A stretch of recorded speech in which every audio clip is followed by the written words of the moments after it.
Greetings once again, mages. Duuz-Diz-Din, back with more fairy tale, the 100 Years Quest. Previously, Celine and Elfin Sarah finally buried the hatchet, ending the years of feuding between their kind, at least for them. We also had Celine explain that the gold dragon Vernus is not so much an entity you can just punch. Vernus is a concept, an idea that both exists and does not exist. What does this mean? How will Vernus be found? Will Vernus even need to be found? As Ignia is the most pressing one out there, with it being obvious he's up to something deviant, but with no lead, how will our heroes find him and stop him? Join me as we find out in this chapter possibly. Won't you? Alright, Fairy Tale 100 Years Quest, Chapter 123. 123. We're back. An image of Natsu looking to arm wrestle, saying, put some spirit into it. Yeah, I would not arm wrestle Natsu. And we have Celine saying, and so it comes to an end. We will search for the lost Athena, the weapon, right? It's still kind of odd that she's taking control of Diablos the way she did, but I mean, what's to be said at this point? And they're cool with it, so whatever. And Natsu says, and we'll look for Vernus and Ignia. Okay, so they've essentially created a united front on their missions. Gotcha. I mean, knowing what Ignia is up to, you can't really just leave them be. Celine gives a smile to them saying, we'll see you soon. While Gray says, don't bother your human guildmates too much, new master. Celine keeps up her running gag of asking Misaki specifically, am I a bother? Misaki just smiles and says, no, not especially. Haru smiles and says, it doesn't bother me, but she did squish our last guildmaster. Like, seriously. The nonchalant way they've just kind of moved on is still just weird. And Scullion Raider says, we don't talk about that. Like, why? Celine looks on with a saddened look, saying, it's true that I felt there was no other way to get the guild to apologize, but Kyrie smiles and laughs, saying, nah, I feel so much better after that. Mad Bull says, indeed. What you did was unscrupulous, but he was, shall we say... Kirin says, he looked after me, but I can stand his power harassment. Misaki says, his sexual harassment was especially horrid. Ooh. Suzaku says, perplexing, but it cannot be helped, for it marked the end of a tyrant. And Happy just says, such harsh words you have. Like, dang, guys. I felt like Mashima was setting up George to be, like, at least someone who took them in and helped them gain power or something. I felt that was why they followed him, but I feel like maybe we didn't flesh out enough of how they felt about their old guildmaster. It felt at least like Suzaku cared about it a little bit more than anything else. I don't know, I feel like we're missing a scene where after Celine said she was taking over, they were just like, Suzaku was probably like, we must avenge Master George. And the others were just like, why? Like, what do you mean why? She killed our master. I mean, yeah, but he was kind of an ass. Like, yeah, we were actually kind of planning on taking him out. If nothing else, she saved us a few steps. It's like, oh. I mean, yeah, he wasn't a great person, was he? No, he wasn't. Like, I feel like we were missing that moment beforehand, you know? Celine simply tells them, come visit us anytime. Lucy says, of course. And Urza says, thank you for your help.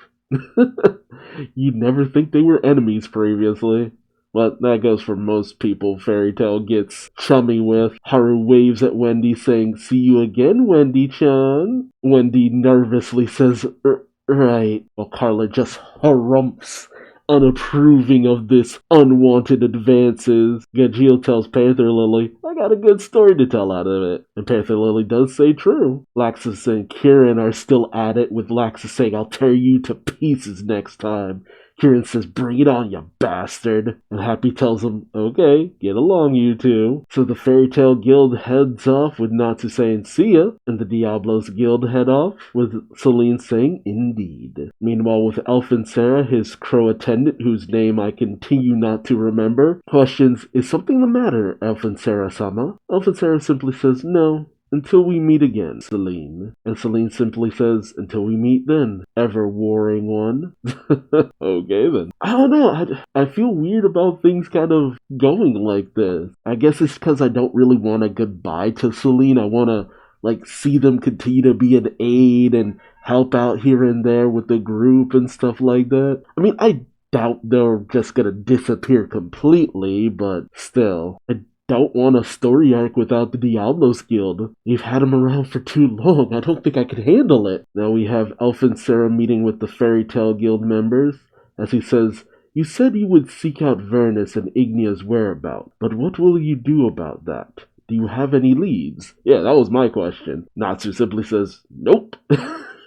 Much to Elf and Sarah's dismay. Natsu says, "So, just for a little while, we're gonna head home to get some intel." Okay. Back at Fairy Tale. I mean, would there even be any information at the Fairy Tale Guild? I'd be kind of shocked. I mean, most of the information you have is on this continent, not back in Ishgar. Then again, there's been a lot of overlaps. I mean, they're neighboring continents and all that. So I guess it does make sense that there would be some stuff coming over and vice versa, but I mean, it'd be kind of convenient if you just head to the guild and just find some information immediately. Alright, we cut back to the Fairy Tale Guild Hall where it's raucous as ever. Natsu's excited, saying, "Whoa, it's been so long." And Happy says, "It's the guild!" It's not like we haven't seen the major members like a story arc ago or so. Not even. Like, we literally saw them riding on the boat back. Not to mention, how did Natsu and the others get back? Did they just take the trip back? I mean, that's a fairly long journey, isn't it? I figured that Celine was gonna like transport them back to the hall instantly with her magic or something, but it kind of looks like they just went the long way back. We have the Strauss siblings, Mira Jane, Elf, Men, and Lizana, with Mira Jane saying, "Welcome back." Lizana asks, "How are you doing?" Natsu excitedly just runs around going, "Woohoo!" Natsu heads over to Makarov asking, "How you holding up, Gramps? Are you not a fossil yet, are you?" Happy laughs, saying, "Natsu, the master's gonna turn into a mummy, not a fossil." Natsu says, "Oh yeah, you're so smart, Happy." Makarov says, "Come on, it hasn't been that long." You have Jet and Deroy, with Jet saying, "It's only been a few days since we talked, right?" Deroy adds, "Yeah, we were somehow in a city on top of a dragon." You got Kana, Makao Wakaba.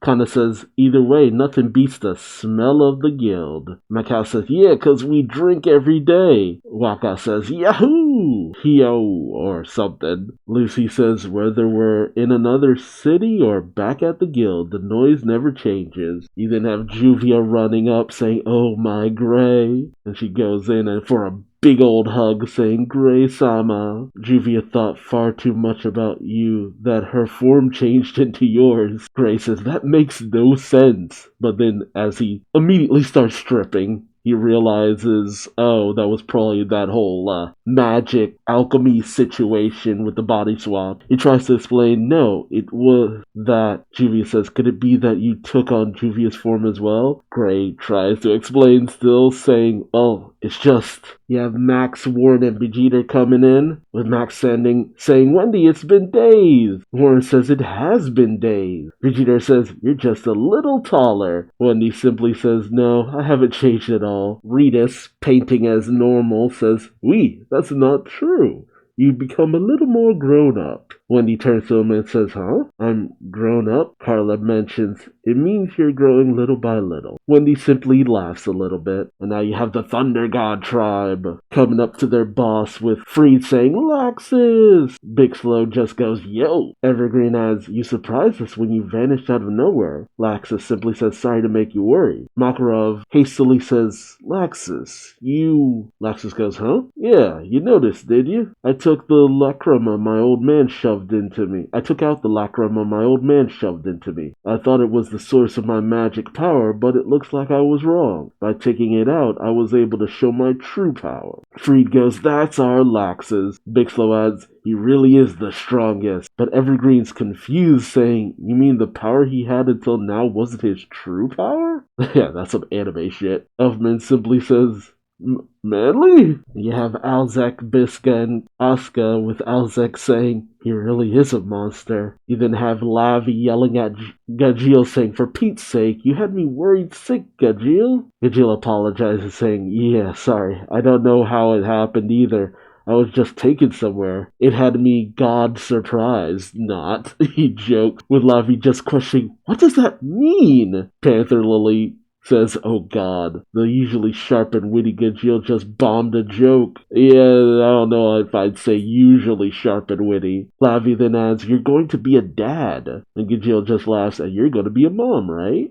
Aw. Lavi just gives him a smile and they just go along their merry way with Panther Lily just sighing. It's just like, oh, that's them. You then have Natsu yelling from atop a table, and then Lucy's butt got stuck to the labyrinth walls. Lucy says, yeah, don't tell them that. Macau then questions, did you say what I think you said? Warren then says, Wakaba says, wall asses. Macau then says, just imagining it turns me on. It's just like, ew. Lucy says, quit imagining it. What a bunch of pervs. Macau then asks, so, what happened next? Did you tap it? Oh my god. Natsu then questions, huh? Are you perverts or something? I pulled on her. I just thought I'd keep watching because it was funny. Romeo then adds, that's not much different. So, it's a usual day at the Fairy Tale Guild, filled with drinking, eating, fighting, the usual rowdiness and ruckus. Definitely a kind of calm before the storm kind of situation. Lucy simply says they really are noisy,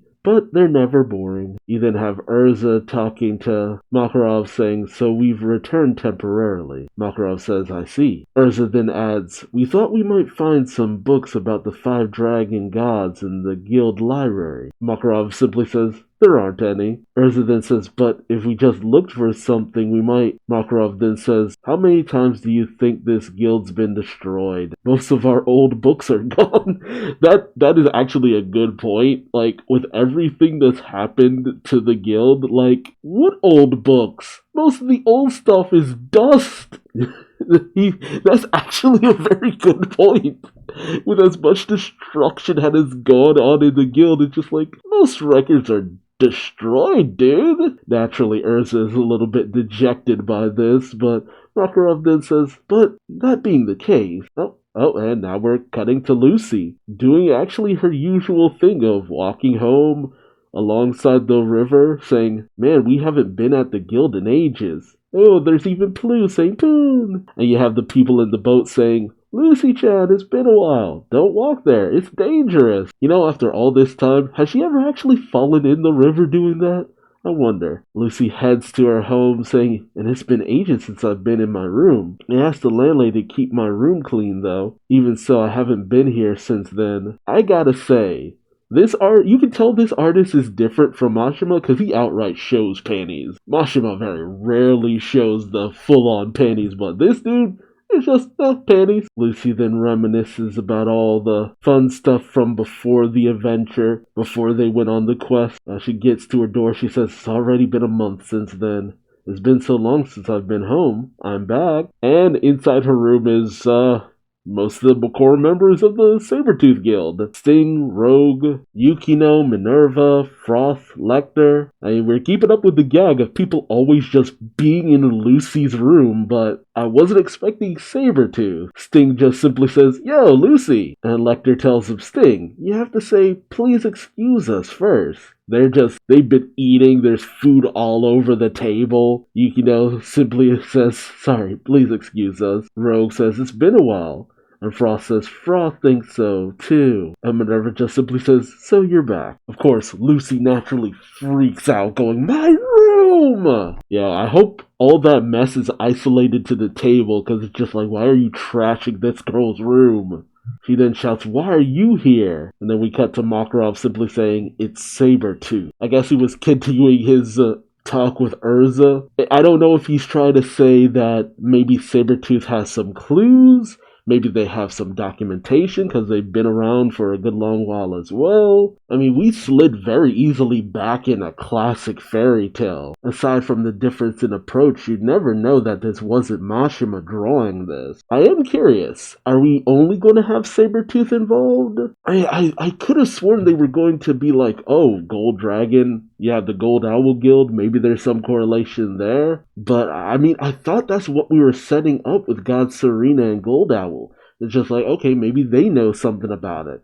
Maybe there's something about Vernus being related to alchemy, a concept that needs to be created. You have to create the gold dragon or whatever. I am kind of surprised we're going down this route, but I mean, I guess to ramp up the stakes, get a few more dragon slayers involved. Maybe we'll see Cobra. I'm not really sure where this is headed, but let me know your thoughts in the comments section below. How will Sabretooth be involved? Will it be just slightly? Or will they have a part to play as we head into the face-off with the final few Dragon Gods? And how long do you think it'll be before we encounter the Diablos Guild again? Will they find that ancient and powerful weapon? And what dangers will they encounter? Let me know your thoughts. Also remember to like, subscribe, bell, all that good YouTube stuff, and I'll see you in the next video. Till then, bye-bye.